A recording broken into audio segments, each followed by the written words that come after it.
अस्सलाम वालेकुम नाजरीन, मैं हूं आपका होस्ट इजहार अली अब्बासी और आप मेरा स्पोर्ट्स यूट्यूब चैनल देख रहे हैं इजहार राय।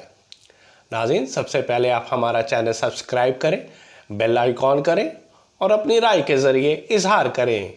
चलते हैं आज के खबर और तज्जियों की तरफ। पाकिस्तान सुपर लीग 9 एडिशन और ड्राफ्टिंग आज मुकम्मल हो गई।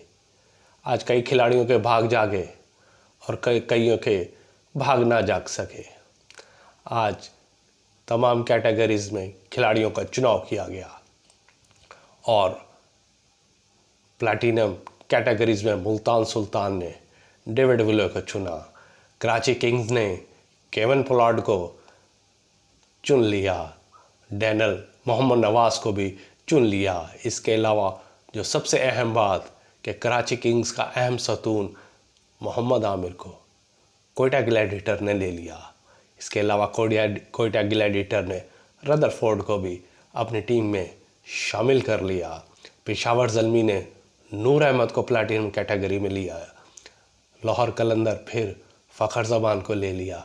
वो लाहौर कलंदर के सीईओ ने चंद दिन पहले ये कहा था कि फ़खर ज़मान लाहौर कलंदर फैमिली का हिस्सा ही रहेंगे। आज एक बार फिर फ़खर ज़मान लाहौर कलंदर फैमिली का हिस्सा बन गए। डूसो भी लाहौर कलंदर की तरफ से खेलेंगे। इस्लामाबाद यूनाइटेड ने जॉर्डन को प्लैटिनम कैटेगरी में लिया है। आज सबसे अहम बात जो इस तकरीब में रही और तारीख का एक रकम हुई, तारीख का हिस्सा बन गई कि 3 भाई एक ही टीम में आज खेलेंगे। जी हाँ, नसीम शाह समेत उनके 3 भाई इस्लामाबाद यूनाइटेड की तरफ से खेलेंगे। नसीम शाह के भाई हनैन और उबैद शाह इस्लामाबाद यूनाइटेड का हिस्सा बन गए। नसीम शाह ने कोयटा ग्लैडिएटर को खैराबाद कहकर इस्लामाबाद यूनाइटेड का हिस्सा बने। हुनैन शाह ने नेशनल T20 क्रिकेट में अपनी कारकर्दगी दिखाई, जबकि Ubaid Shah under 19 cricket world cup इस टाइम खेल रहे हैं और अच्छी कारकर्दगी दिखा रहे हैं। आज बहुत अहम बात, जो हार्ड हिटर थे, सुर्खीले थे क्रिकेट के और पाकिस्तान में उन्होंने अभी हाल ही में T20 कप में भी अच्छी परफॉर्मेंस दिखाई थी, उन्हें किसी फ्रेंचाइज ने नहीं लिया। इसमें अहमद शहजाद, शर्जील अहमद और हैदर अली को किसी ने हिस्सा नहीं लिया।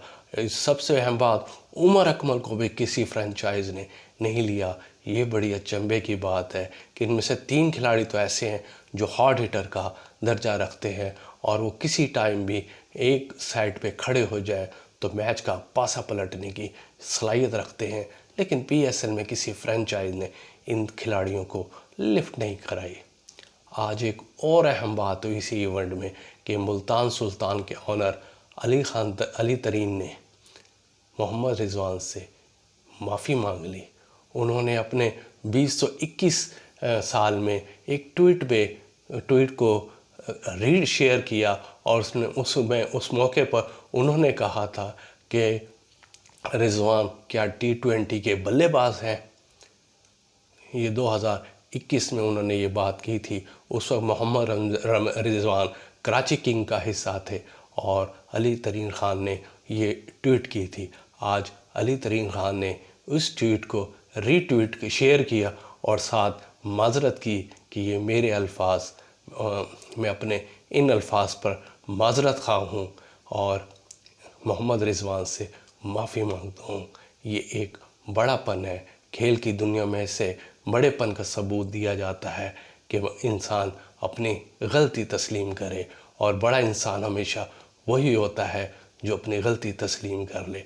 और आज अली तरीन ख़ान ने भी यही किया कि बड़े होने का सबूत दिया और मोहम्मद रिजवान से माजरत कर ली। आज शाहीन शाह अफरीदी को टेस्ट क्रिकेट टीम का नायब कप्तान बना दिया गया है।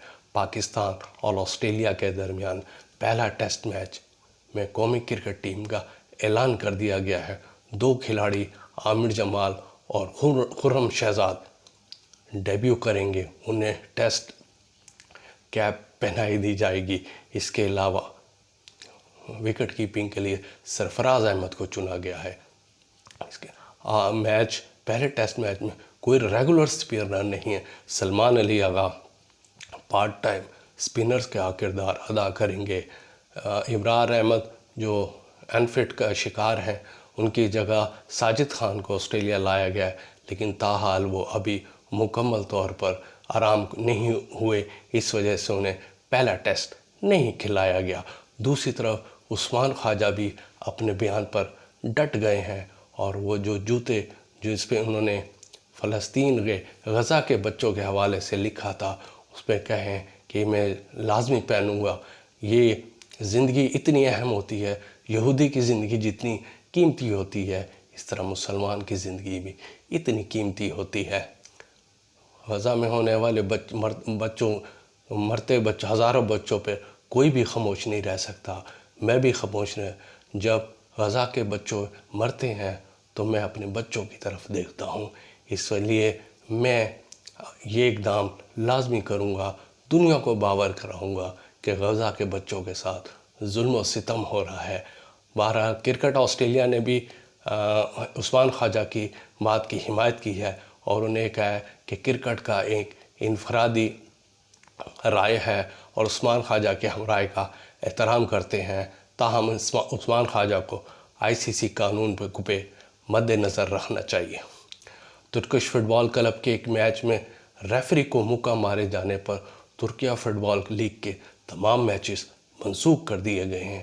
یہ واقعہ گزشتہ روز پیش آیا جب ترکیہ کے انکرا کلب کے صدر نے گول ہونے پر گراؤنڈ میں داخل ہو کر ریفری کو مکہ مار دیا تھا۔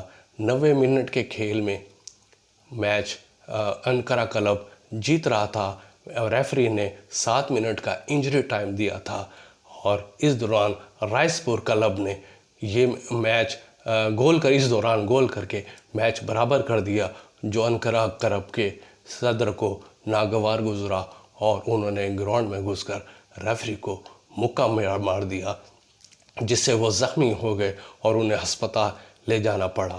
پولیس نے کلب کے صدر کو گرفتار کر کے عدالت سے جسمانی ریمانڈ بھی لے لیا ہے۔ پاکستان کے فرسٹ کلاس کرکٹر بابر نعیم نے دھمکیوں سے تنگ آ کر انگلینڈ میں مستقل رہائش رکھنے کا فیصلہ کر لیا ہے۔ 162 فرسٹ میچ کھیلنے والے بابر نعیم کو راول پنڈی میں دھمکیوں کا سامنا ہے۔ ان کی اراضی پر قبضہ کر چکا ہے۔ عدالتی حکم کے باوجود ان کی اراضی نہیں چھوڑی جا سکی، اور وہ پاکستان میں سمجھتے ہیں کہ انہیں دھمکیاں دی جا رہی ہیں، ان کی جان کو خطرہ ہے، اس وجہ سے وہ انگلینڈ میں مستقل رہائش اختیار کر لیں گے، اور اس سلسلے میں وہ برطانیہ میں ایک کیس بھی دائر کرنے جا رہے ہیں۔ بھارتی کرکٹ ٹیم کے فاسٹ بالر محمد شامی نے سجدے کے بارے میں کہا ہے کہ وہ مسلمان ہیں اور بھارتی ہیں، سجدے کرنے میں انہیں کوئی وہ نقبات نہیں، لیکن میچ کے دوران کیریئر پہ 5 وکٹیں لینے پر انہوں نے کبھی سجدہ نہیں کیا۔ اس وجہ سے وہ سری لنکا کے خلاف میچ کے دوران 5 وکٹیں لینے کے دوران سجدہ نہیں کر سکے۔ اس کی وجہ یہی ہے کہ انہوں نے کیریئر میں کبھی سجدہ نہیں کیا، تاہم وہ سجدے سے انہیں کوئی نہیں روک سکتا۔ یہ آج شامی کا بیان منظر عام پر آیا ہے۔ بہرحال ناظرین، شامی کے اس بیان کی ہم قدر کرتے ہیں، اور دوسری طرف یہ بھی ہے کہ اس اقدام سے جب شامی سجدہ نہ کر سکے تو سوشل میڈیا پہ ایک طوفان برپا ہو گیا تھا کہ محمد شامی بھارتی کے عوام کے رویے کی وجہ سے سجدہ نہ کر سکے کہ انہیں مخالف مذہب سے تعلق رکھنے کو شدت کا سامنا کرنا پڑ سکتا ہے، تاہم محمد شامی نے اپنی اس خاموشی کو توڑ دیا کہ سجدے سے ہمیں کوئی نہیں روک سکتا۔ یہ تھی آج کی خبریں۔ اپنا خیال رکھیے گا۔ اللہ حافظ۔